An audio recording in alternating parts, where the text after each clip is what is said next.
મેં હમણાં પાર્લામેન્ટમાં જ્યારે ભગવાન શ્રી રામના ઉલ્લેખ થતા હતા ત્યારે યાદ કરાવ્યું હતું કે તમે માત્ર મતો માટે ભગવાન રામનો ઉપયોગ કરો, તમે રામાયણ વાંચો તો ખરા. ઉત્તરકાંડમાં રામચરિત માનસની મેં ચોપાઈ ટાંકી હતી કે જ્યારે સત્તાનું સિંહાસન ભગવાન રામ સ્વીકારે છે ત્યારે એમણે પહેલા શબ્દો શું હતા કે ભગવાન શ્રી રામે કહ્યું કે જો અનિતિ કछु ભાસો ભાઈ, જો અનિતિ કछु ભાસો ભાઈ તો મુझे દોહરાઈ ભય બિસરાઈ. તો તમે કોઈ પણ જાતના ભય, હું સત્તામાં બેઠો સિંહાસનમાં રાજા છું એ ભૂલી જાજો. ક્યાંય પણ અનિતિ થાય વગર ભયથી મારી સામે મને કહેજો. અને આજે ભારતીય જનતા પાર્ટીમાં તમારા કેમેરાની આંખ સામે કોઈ પણ ટીવીની ચેનલમાં કોઈ પણ પત્રકાર એમના થયેલી ભૂલો, એમના પાપને એસિડિક રીતે રજૂ કરે, બીજે દિવસે તકલીફ આવશે. અરે સારા સારા મીડિયા હાઉસને ત્યાં ઈડીની નોટિસ, ઇન્કમટેક્સની નોટિસ, શું આ લોકશાહી છે? પણ આ રીતનું જે એક પ્રથા ચાલુ કરી છે, લાગે છે આપણા દેશના લોકતંત્ર માટે આ સારી વસ્તુ તો નથી જ. શક્તિભાઈ, તમે વિચારધારાની પણ વાત કરી અને એક ભગવાન શ્રી રામને પણ યાદ કરી અને તેમની એક ઉત્તરકાંડની ચોપાઈની વાત કરી. તમે જે પ્રમાણે કહો છો એ પ્રમાણે તમને લાગે છે કે અત્યારે જે રાજકારણ છે ક્યાંય પણ વિચારધારાનું, બધી જ પાર્ટીઓની વાત કરીએ, વિચારધારાના રાજકારણ કરતાં અત્યારે પોતાની મનસુફીનું રાજકારણ આગળ વધતું હોય છે દરેક પક્ષના નેતાના આધારે, એવું તમને લાગે છે? હું ચોક્કસ કહીશ, પણ કેટલીક મર્યાદાઓ જરૂર રહી છે. ભારતીય જનતા પાર્ટીએ મર્યાદાઓને તોડી છે. હું આપને દાખલો આપીશ કે જમ્મુ કાશ્મીરમાં વિધાનસભાની ચૂંટણીઓ હતી. ભાજપના નેતા ત્યાં જઈને કહે છે, પીડીપીની સરકારની વિરુદ્ધ ભાષણ કરે છે कि पीडीपी की बाप बेटी ने बहुत जम्मू कश्मीर को लूटा है, अब मैं लूटने नहीं दूंगा. પછી જમ્મુ કાશ્મીર અને પીડીપીને આતંકવાદીઓની પાર્ટી કહે છે.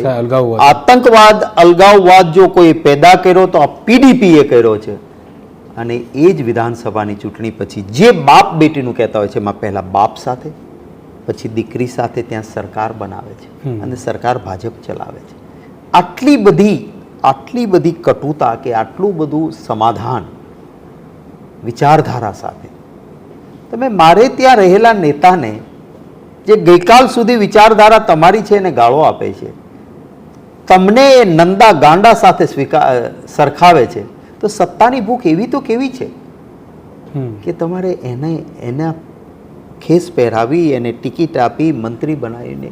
એનો અર્થ એ થયો કે તમને કામના નામે મત નથી મળતા, તમને લોક કલ્યાણના કારણે સત્તા મળશે એવો વિશ્વાસ નથી, અને સત્તામાં કોઈ પણ ભગે ટકી રહેવું છે, સિદ્ધાંતને જવા દેવો છે. તો આ ઇતિહાસ છે. આજે કોઈ પણ આપણે જન્મ્યા છીએ, જીવવાનું છે, એક દિવસ મૃત્યુ પામવાનું છે. એક સરમુખત્યારશાહી માનસિકતા જેવું વિચારતી હોય છે કે હું કોઈ દી મરવાનો નથી, એટલે 25, 50, 100 વર્ષનો પ્લાન ને વાતો કાયમી એમાં જ રચ્યા પચ્યા કાવા દાવામાં રહેતા હોય છે. ઇતિહાસ છે એ માત્ર જીતનો નથી લખાતો, તમે કેવા સિદ્ધાંત સાથે લડ્યા છો ને, ઇતિહાસ એનો લખાય છે.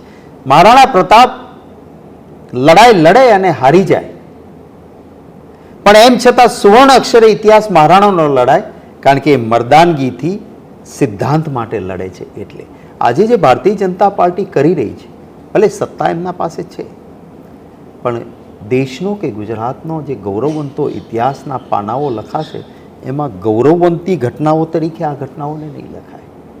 આ ઘટનાઓ લોકો આવતા દિવસોમાં એને જેમ કૌરવો એ તમામ દાવ જીતતા હતા, ચોપાટનો દરેક દાવ એ જીતી જતા હતા, અને પાંડવો દરેક દાવ હારતા હતા. અને ત્યારે ભીમે યુધિષ્ઠિરને કહ્યું હતું કે ધર્મરાજા, તમે કહો છો કે નીતિમત્તા ન છોડો, આ તો શકુનીની અને દુર્યોધનની જોડી છે, આપણે બધા દાવ હારી જઈએ છીએ, તો આવા સિદ્ધાંતનું શું કામ છે? અને ત્યારે યુધિષ્ઠિર કહે છે કે ભીમ, કપટ કાવા દવાથી દાવ કદાચ જીતી લેવાય, પરંતુ ઇતિહાસ એને ક્યારેય સારા અક્ષરે નહીં લખાય. ભલે હારીએ, સિદ્ધાંતને પકડી રાખીશું, નસીબમાં હશે તો આખરી યુદ્ધમાં સત્યમેવ જયતે થશે, અને ન પણ થાય તો પણ સિદ્ધાંત સાથે સમાધાન કરીને, કાવા દાવાને કપટ કરીને દાવ જીતી લેવો એ આખરી ધ્યેય આપણું ના હોઈ શકે. આ પણ ઇતિહાસ છે. એટલે તમે જે આખરી દાવની વાત કરો છો તો કોંગ્રેસના યોદ્ધા રાહુલ ગાંધીની વાત કરીએ, સિદ્ધાંત મૂલ્યોની વાત કરીએ, વિચારધારાની, તો એક વાત એવી પણ છે કે રાહુલ ગાંધીની આસપાસ કમ્યુનિસ્ટ વિચારો ધરાવતા લોકોની પકડ છે. વાત કેટલી સાચી? મેં નજીકથી કામ કર્યું છે રાહુલ ગાંધીજી સાથે. જી. ટૂંકા રસ્તે નીકળવામાં નહીં માનનાર માણસ છે. મેં મારા નેતા છે એટલે કહું નહીં, પણ મેં જે નજરે કેટલીક વસ્તુઓ જોઈ છે હું તમને કહીશ. માણસને જ્યારે કોઈક તકલીફ આવે ત્યારે એના ચહેરા પર દુઃખ દેખાતું હોય છે. રાહુલ ગાંધી બિલકુલ એ સિદ્ધાંત કર્મણ્યે વાધિકાર હસ્તે માં ફલેષુ કદાચન, કર્મ કર અને ફળ જે પણ આવે એનો હસતા મોઢે સ્વીકાર કર. તકલીફમાં હું આપને કહીશ, કદાચ અંદર કોર્ટની અંદર આપણા કોઈના કેમેરા નહોતા. જ્યારે કોર્ટ એને જજમેન્ટ સંભળાવે છે, રાહુલ ગાંધીજી ત્યાં જ ઊભા છે અને જજમેન્ટ વંચાય છે. એક બધા જ એવું કહેતા હતા કે જેલમાં જવાનું છે, 2 વર્ષની સજા, સભ્યપદ જશે, ફલાણું ઢીકણું બધું જ. એમના વિરુદ્ધનું આખું જજમેન્ટ વંચાતું હતું, પણ એના ચહેરા ઉપર ગ્લાની, દુઃખ, હતાશા, પીડા કશું જ નહીં. એ માણસ નિષ્પૃહી રીતે ઊભા રહીને એને જજમેન્ટ સાંભળી અને આગળની વાત કર્યા કરી. એમનું ઘર લઈ લેવાય, એમનું સભ્યપદ ગયું, સુપ્રીમ કોર્ટ સુધીની લડત થઈ, પણ હતાશા નથી. બહુ મુશ્કેલ હોય છે, કારણ કે તમારા ઘણી વખતના ખરાબ સમય દરમિયાન મક્કમતાથી ટકી રહ્યું. હા, એ બધાને જ સાંભળે છે, પણ એમની પોતાની અંદરની એક સૂઝબૂઝ છે અને એને એ લઈને ચાલે છે. હા, એ માને છે કે બેલેન્સ સમાજમાં હોવું જોઈએ. જેના પાસે ખૂબ છે અને જેના પાસે ઓછું છે એનું અંતર ઘટવું જ જોઈએ. આ દેશમાં મુઠ્ઠીભર માલામાલ થાય, એમના નસીબ મહેનતથી થાય, એનો હું વિરોધી નથી, પણ એમને જ તમે જેને જરૂર નથી એને સરકાર સહાય સહાય સહાય મદદ કર્યા કરે અને જેને ખૂબ જરૂર છે એની અનદેખી થાય, એ બરાબર નથી. આને ઘણા લોકો કહે છે કે આ લેફ્ટિશ વિચારધારા છે, સમાજવાદી સામ્યવાદી વિચારધારા છે, કે જેમાં તમે મૂડીપતિને વિરોધી. ના, રાહુલ ગાંધીજી મૂડીપતિના વિરોધી નથી. સાચા રસ્તે મહેનત કરીને મૂડી તમે પેદા કરો, ઉદ્યોગ કરો, તમે માલામાલ થાવ, એનો વિરોધ નથી. પણ સરકારની જવાબદારી એવી છે કે જેને વધારે જરૂર છે એની વધુ ચિંતા કરવી જોઈએ. બસ આ જ એમનો.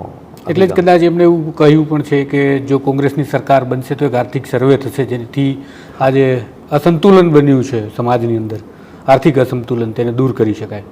બિલકુલ. હું તમને કહીશ કે એક જ માના 2 બાળકો હોય, એક મોટો હોય, એક નાનો હોય, તો માં શું કરે છે? એ મોટાને તેને ખબર છે કે એની રીતે જમી લેશે, રમી લેશે, કરી લેશે, એનું ફોડી લેશે, સક્ષમ છે.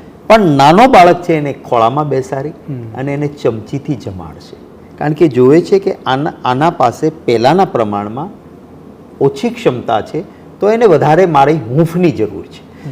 એમ રાહુલ ગાંધીજીની જે વાત છે એ છે કે સરકારની પણ એ જવાબદારી છે, નાત જાત ધર્મ કોઈ ભેદભાવ વગર આર્થિક રીતે નબળા છે તો જે આર્થિક ખૂબ સદ્ધર છે એના કરતાં આર્થિક નબળા છે એને વધારે કંઈક આપવું જોઈએ. એટલા માટે જ કેટલીક યોજનાઓની વાત એ કરે છે, એ આખરે કોના માટે કરે છે? એ જરૂરિયાતમંદ માટે કરે છે. અને એ હું માનું છું કે લોકશાહીમાં અંગ્રેજીમાં કહેવાય છે કે it is the duty of the government to build a bridge between haves and have nots. જેના પાસે ખૂબ છે ને જેના પાસે ઓછું છે એના વચ્ચેનું એક સેતુ બનાવવાનું કામ એ સરકારનું કામ